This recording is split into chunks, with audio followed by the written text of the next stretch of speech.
Quantum physicists say that reality itself changes the moment we observe it. So, what happens when we finally decide to let go, instead of trying to control everything? Every day, millions of people wake up feeling trapped inside their own expectations. They push, they strive, they plan every detail of their lives, careers, relationships, their health. And yet, a life refuses to be forced. We try to sculpt it like wet clay, thinking if we push hard enough, it'll take the shape we want. But the more we squeeze, the more it slips through our fingers. Like trying to grab a handful of water, only to watch it spill away. And still, we hold on. Because we've been taught that control equals power. That the only way to succeed, to be safe, to be loved, is to force life into our mold. But what if the opposite is true? What if real power comes from letting go? What if surrender isn't weakness, but the strongest move you could ever make? Wayne Dyer once said, "When you change the way you look at things, the things you look at change." He believed that surrendering our tight grip on life allows miracles to unfold in places we'd least expect. Alan Watts taught something similar. He once said, "Muddy water is best cleared by leaving it alone." In other words, sometimes doing nothing changes everything. Deepak Chopra calls it synchronicity, the way the universe organizes itself when we stop forcing outcomes. And Eckhart Tolle reminds us that life is happening right now, not in some perfect future we're struggling to control. So picture a still lake at sunrise. The more you stir it, the murkier it becomes. But leave it alone, and it reflects the sky in perfect clarity. Imagine standing beneath a waterfall. The water thunders down effortlessly. It doesn't try to force its path, yet it carves mountains over time. This video is about the art of letting go and discovering the hidden power waiting inside stillness and surrender. We'll explore how some of the world's most extraordinary people, artists, athletes, entrepreneurs, and spiritual teachers, discovered freedom not by controlling life, but by flowing with it. You'll hear how Phil Jackson led the Chicago Bulls to 6 NBA championships not by forcing players to win, but by teaching them how to let go. How Vera Wang found her true calling after releasing her Olympic dreams. How Maya Angelou found her voice by surrendering to silence. And how Jane Goodall made groundbreaking discoveries only when she stopped trying to control the natural world. These aren't just nice ideas. They're timeless truths that can transform how we see everything, from relationships to careers to the deepest parts of ourselves. But if letting go is so powerful, why do we resist it so fiercely? Why does our mind cling to control, even when it's hurting us? Let's find out. Did you know the coach who helped lead the Chicago Bulls to 6 NBA championships did it by letting go, not by trying to control every detail? Phil Jackson, often called the Zen Master, understood something powerful.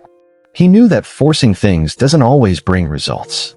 Instead, he taught his players to trust the flow of the game, to breathe, and to let go of fear. And that's how the Bulls, led by Michael Jordan, became legends. Phil once said that true leadership is about creating the conditions for greatness, not pushing people there by force. He believed that calm minds make better decisions, even in the heat of the NBA playoffs. Wayne Dyer, one of the greatest voices in personal growth, often shared the wisdom of the Tao. He said, "Doing nothing, yet leaving nothing undone. That's how the universe works." This doesn't mean we sit around waiting for life to hand us success. It means we stop trying to force life into a shape it's not meant to take.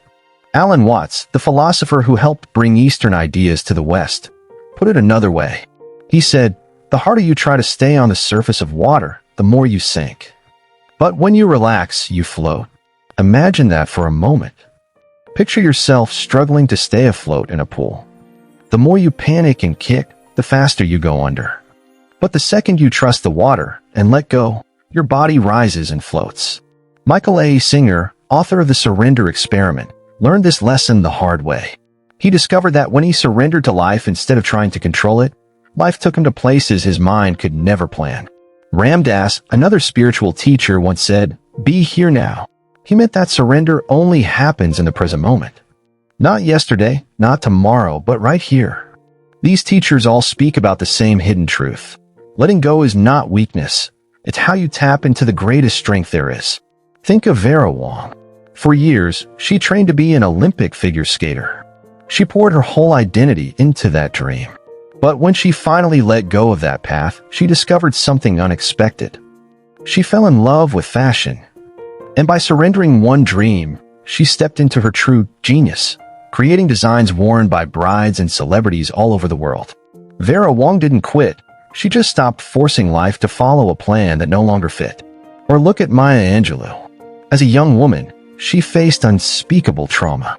For 5 years, she chose silence, refusing to speak because she felt her voice caused pain. But in that silence, something incredible happened. Maya said she discovered her voice not by pushing words out, but by surrendering and letting the words find her. When she finally spoke again, she became one of America's greatest poets and activists. And there's Jane Goodall. Early in her career, she went to Africa to study chimpanzees. At first, she tried to control every observation. But the real breakthroughs came when she stopped trying to force the animals to behave a certain way. She simply watched, quietly, patiently. And that's when she discovered chimpanzees using tools, a finding that changed science forever. Wayne Dyer would call this the dance of the Tao. Life is like a river flowing downhill. It doesn't force its way through rocks. It flows around them. It finds the easiest path. And by doing nothing, it accomplishes everything. Alan Watts once said, "Nature does not hurry, yet everything is accomplished." So close your eyes for a moment. Imagine standing beneath a waterfall. Feel the cool water pounding your shoulders, rushing past you, unstoppable yet effortless. That's how life moves when we stop trying to control it. Phil Jackson's teams won not because he screamed at players, but because he taught them to let go of fear. Vera Wang's gowns exist because she let go of one life plan to discover another. Maya Angelou's voice changed history because she stopped forcing words to come. And Jane Goodall's breakthroughs happened when she chose stillness over control. But if letting go creates real strength, why does our mind cling so tightly to control? Let's explore that in Chapter 2. Who would you be if you dropped every story you tell yourself about who you're supposed to be? So many of us live trapped inside our own identities. We think we are our jobs, our titles, our bank accounts, or our relationships. We believe we're only valuable if we're successful, respected, or admired. But the truth is, these are just stories. Wayne Dyer once said, "Ego is nothing but edging God out." He believed our constant need to control, to prove ourselves, and to hold on tightly to who we think we are is the biggest block between us and peace. Alan Watts said it in his own way. Trying to define yourself is like trying to bite your own teeth. Think about that. You can't bite your own teeth. You can't grab your own shadow. And you can't force life to fit your ideas of who you should be. David R. Hawkins, who wrote Letting Go, explained that as we rise in consciousness, our grip on ego starts to soften. We stop trying to prove ourselves. We stop forcing reality to bend to our will. Sadhguru puts it simply, spirituality is moving from what I want to what wants to happen through me. Close your eyes for a second. Picture yourself standing on a stage, lights shining on you. You're wearing all the titles and labels you've carried your whole life. Leader, partner, parent, success story. One by one, imagine those labels gently falling off your shoulders like leaves drifting from a tree. Underneath it all, you're still here. Still breathing. Still enough. Howard Schultz, the man who built Starbucks, knows about letting go of ego. Early in his journey, Howard lost his entire business. Everything he built seemed gone. He could have let his ego keep him stuck in shame. Instead, he surrendered to the idea that he wasn't defined by failure. He started over. And Starbucks didn't just come back, it exploded into one of the world's biggest brands. Steve Jobs spoke at Stanford's graduation and said, "You can't connect the dots looking forward, you can only connect them looking backwards." He meant that control is an illusion. When he was fired from Apple, he didn't force himself back in. Instead, he let go of his identity as Apple's leader. He followed his curiosity, launched Pixar, and eventually returned to Apple to change the world again. Arianna Huffington was once the picture of success, running one of the world's biggest online media companies, speaking everywhere. But she collapsed from exhaustion, driven by ego and the need to prove herself. She learned that real strength was in letting go. She rebuilt her life on well-being, not on appearances. Ryan Holiday, author of Ego is the Enemy, says that our egos constantly whisper that we're special, important, and that we must control everything. But the more we listen to those whispers, the more we suffer. Ryan teaches that letting go of ego is the key to real peace and creativity. Wayne Dyer taught that the more we let go of ego, the closer we return to our true essence. The piece of us that is always connected to something bigger, whether you call it Source, God, the Tao, or pure consciousness. Alan Watts said that fighting your own ego is like trying to pick yourself up by your own bootstraps. The harder you try, the more stuck you become. So here's a thought. Imagine you're holding sand in your fist. The tighter you squeeze, the faster the grains slip out between your fingers. But if you open your palm, the sand simply rests there, held gently secure. That's how life works. Control doesn't keep things safe. It pushes them away. Look at Howard Schultz. His company only grew bigger once he let go of the need to appear perfect. Steve Jobs created magic by stepping away from the identity he thought he needed. Ariana Huffington found real freedom when she let go of trying to impress the world. Ryan Holiday built his life on humility rather than ego. All of them discovered that when you surrender the idea of who you're supposed to be, you become who you're truly meant to be. But even if we drop the ego, can we really trust the timing of life? Or is everything just random chaos? In Chapter 3, we'll see why every storm and every calm might arrive exactly on schedule. What if your biggest heartbreak was really the universe setting you up for your greatest success? It's easy to believe that life is random chaos, that things happen for no reason, that we're just floating in a sea of chance.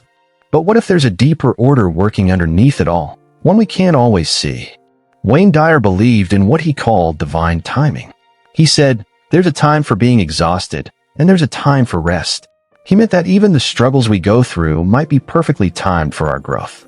Alan Watts also taught that the only way to make sense of change is to plunge into it.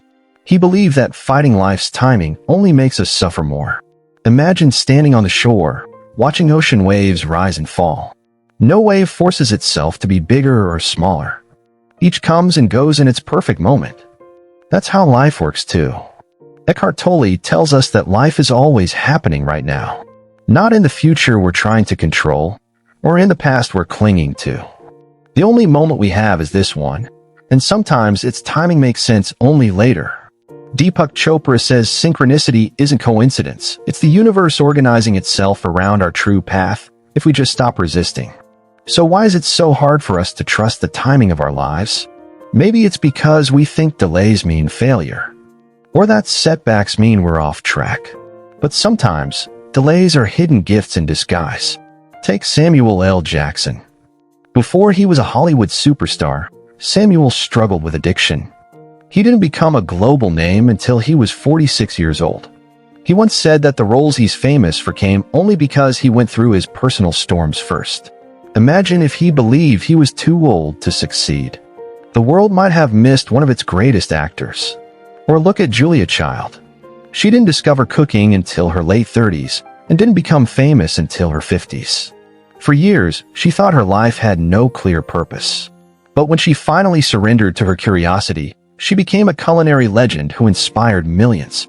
Stan Lee, the creator of the Marvel Universe, was working in a low-level comic job well into his 40s. He was close to quitting the industry completely. But when he finally let go of what he thought comic books should be, he created Spider-Man, the X-Men, and countless heroes. The timing seemed late, but it was perfect. Colonel Sanders started Kentucky Fried Chicken at age 65.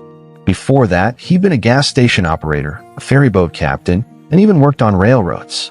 His chicken recipe wasn't an instant hit. It took rejection after rejection. But the delay was part of the process. His success finally arrived at exactly the time it was meant to. Wayne Dyer believed that every phase of life, even the painful ones, is part of a bigger harmony we often can't see. He used to say that the first 9 months of our lives happened perfectly in the dark, without our control. Our hearts formed. Our eyes took shape. Everything unfolded as it should. He'd ask, if you trusted the timing then, why not now? Alan Watts shared that nature never hurries, yet everything is accomplished. The trees don't rush to grow their leaves. The seasons don't fight each other for space. Timing is part of the natural order. Close your eyes for a moment. Imagine the ocean again. Waves crash, then pull back into silence. Each sound, each pause, is part of a rhythm older than memory. You don't have to force the wave. You just have to trust it. Samuel L. Jackson didn't force Hollywood to see him. Julia Child didn't plan to become a star chef. Stan Lee nearly gave up before inventing superheroes. Colonel Sanders thought his best years were behind him. But each of them proved that the universe sometimes waits until the perfect moment to reveal what it has in store.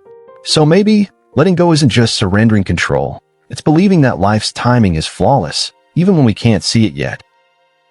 Imagine if from this day forward, you could walk through life knowing that you don't have to force everything. That you're not failing if things don't happen on your schedule. That sometimes the very moment you surrender is the moment life finally starts working for you. Wayne Dyer taught that when we change the way we look at things, the things we look at change. He believed that letting go opens a hidden door to the universe's flow, a door we can't even see when we're trying to push it open. Alan Watts reminded us that the more we try to control life, the more tangled it becomes. He said, "Nature does not hurry, yet everything is accomplished." Think back on all the stories we've explored. Phil Jackson led the Bulls to 6 championships by teaching his players to release fear instead of gripping tighter. Vera Wang discovered her calling after letting go of one dream to find another. Maya Angelou found her voice in the silence of surrender. Jane Goodall changed science forever by observing instead of forcing. Howard Schultz rebuilt Starbucks only after letting go of the shame of failure. Steve Jobs created world-changing innovations by stepping away from his own ego. Ariana Huffington learned that health and peace were worth more than chasing external success. Ryan Holiday built his life's work on the truth that ego is the real enemy. Samuel L. Jackson became a star only after trusting that his timing hadn't passed him by. Julia Child discovered her purpose in her 50s. Stan Lee unleashed superheroes into the world when he stopped forcing creativity. Colonel Sanders proved that success doesn't expire, it just waits for the right moment. These aren't just random successes. They're examples of people who stopped wrestling life to the ground and learned to dance with it instead. So I invite you to pause for a moment. Close your eyes. Picture a river winding through a quiet forest. It never shouts. It never forces its way. It flows around rocks and roots. And yet, it always reaches the ocean. Letting go doesn't mean giving up. It means trusting that the universe might know a few things you don't. That timing has a wisdom we can't always see. That there's a force carrying us if we'd only stop fighting the current. Wayne Dyer called it the Tao. Alan Watts called it the flow. Chopra calls it synchronicity. Tolle calls it presence. Singer calls it surrender. Ram Dass called it being here now. All these teachers point to the same truth. You're not meant to force your life. You're meant to live it. If any part of today's message spoke to you, consider sharing it with someone who might need to hear it. And if you'd like more journeys into the art of letting go, hit like, subscribe, and join this community that believes in the power of living life without force. And remember, sometimes the strongest thing you can do is nothing at all. Hey, incredible growth seekers. Wow, what a journey. If this video resonated, subscribe now for more life-changing content. Join our community of self-improvers. Smash that like button to fuel more content on mindfulness, goal setting, and emotional intelligence. Share this video to create a ripple of positive change. Comment below about your growth journey. Your insights shape our content. Next week, boosting self-confidence and overcoming limiting beliefs. Don't miss it. Every interaction brings us closer to a world of empowered individuals. Let's make personal development global. Stay inspired, keep growing. Your best self awaits. Let's unlock it together.